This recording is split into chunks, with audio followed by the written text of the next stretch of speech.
կարողացին իր հասնել կերավ, իր ջուրն էլ խմեց վրան։ Ի տարբերություն մայիսի 6-ի եւ դրան նախորդող սելավներին ու կարկուտներին, այսօր Արտաշատ համայնքում արևն էր շողում։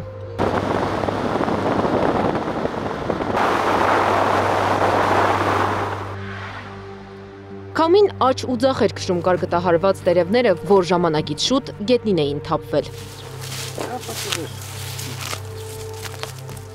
Հողագործներից Մելիք Կարապետյանը 1992 թվականից մշակում է իր այգիները։ Փետրվարից են սկսում, որ սեզոնային բոլոր գործերը ժամանակին ավարտեն։ Բերքառատ տարի էին կանխատեսում։ Ոչ թե պետքա շատ լավ էր բերքը, բայց արդեն մերը չի։ Չեն կարողանա ապրեն են մեծ ընտանիք ունեցողները այս պայմաններում։ Օրինակ մենք երկուսով ենք այս մի քանի տարի, մեր հողի եկամուտը, մեր թոշակը հազիվ կարողանում ենք այս թանկության պայմաններում կարողանում ենք ծայրին հասցնել։ Իսկ ես մտածում եմ, իսկ այն մեծ ընտանիք ունեցողները ոնց կկարողանային ապրեն։ Իրանք ընդհանրապես գումարը չի հերիքի ապրելու համար, ինքնըստինքան գնում են վարկերի տակ։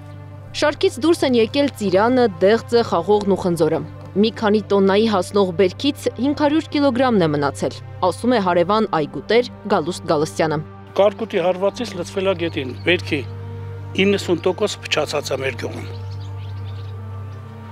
Ես էլ մեր ժողովրդի բախտից։ 3 տասնամյակից ավելի է բնակիչները նման կարկուտ չէին տեսել։ Գյուղում տեղացել է մոտ 20 րոպե, դաշտերում 40 րոպեից ավելի։ 65-ամյա Միասնիկ Պետրոսյանն ամեն օր ժամը 7-ին դաշտ է գալիս, խնամում ծառերը։ Այս անգամ հողին թափած քրտինքն ու չարչարանքը կարկուտը քշել տարել է։ Վնասվել է, բայց տեղը շատ է եղել, տեղանից Այն վնասը, որ ասենք ծիրանը իր ապրանքն տեսքը կորցրել է։ Հիմա ես պետք է ասենք առաքենք արտերկիր, Ռուսաստան,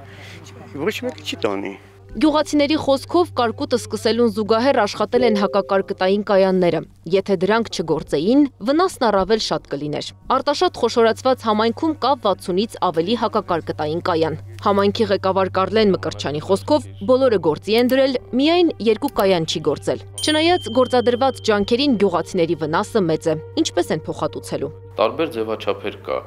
միջև մենք չգնահատենք, թե ինչ աստիճանի վնաս է կրել, չենք կարող հստակ պատասխան տալ, թե ոնց դա այդ գործողությունները ոնց կիրականացվի։ Մկրտչյանի խոսքով ապահովագրական ծառայություններից օգտվող գյուղացիների վնասը փոխհատուցելու են տվյալ ընկերությունները։ Մինչդեռ գյուղացիներից Մելիք Կարապետյանի խոսքով ընթացիկ տարում բնակիչների մեծամասնությունը ապահովագրություն չունի։ Բոլոր գյուղատնտեսության բնակավարի ապրողների սեփականատերերը ոչ ոք էլ այս տարի ապահովագրված չեն, որտեղ ապահովագրական ընկերությունները հրաժարվել են։ Համայնքապետարանը շրջայց էր կազմակերպել վնասված գյուղերում, փորձելով հասկանալ վնասի իրական չափերը։ Առավել տուժել են Քաղցրաշեն, Մրգանուշ, Այգեստան, Արևշատ, Աբովյան, Դվին բնակավայրերը։ Վնասների փոխհատուցման մի քանի տարբերակ են առաջարկել գյուղացիները։ Վարկերի մասնակի մարում, հարկերից թեթևացում կամ ազատում, վնասված բերքի հաշվարկային գումարի վերադարձ։ Մի մոտեցում լինի գյուղացում։ Գյուղացում մի մոտեցում լինի, մի աջակցություն լինի։ Համայնքապետ Կարլեն Մկրտչյանի խոսքով փորձելու են բնակիչներին ձեռնտու լուծում գտնել։ Այդ լուծմանը հրյուրավորներն են սպասում։